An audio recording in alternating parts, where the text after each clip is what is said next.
আপনি আমাকে যে মিথ্যা অপবাদটা দিয়েছেন এটা মাফ হবে না যতক্ষণ না আমি মাফ করছি।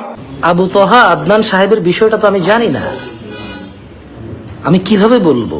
আপনি কি চাচ্ছেন আমি ঠিক আপনার মতোই আন্দাজের বলিবশত হয়ে কথা বলি? তাহলে আপনার মধ্যে আর আমার মধ্যে পার্থক্যটা কোথায় বলেন?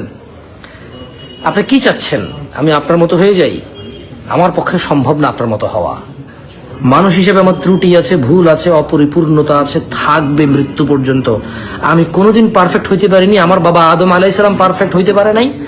অপরাধ হয়েছে, আল্লাহ মাফ করছে, পবিত্র হয়েছে। পারফেক্ট আর পবিত্রের মধ্যে পার্থক্য আছে।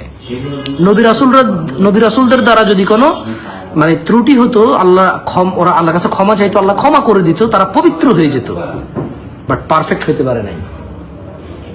তো আবু তহা আদনান সাহেবের ব্যাপারে আমি কি বলবো? আমি তো কিছু জানি না। ফেসবুকের পোস্টের উপরে ভিত্তি করে তো আমি কিছু বলতে পারি না। আর ফেসবুকের পোস্ট কখন যে কেমন আসে এটাই তো বলা মুশকিল হয়ে যায়।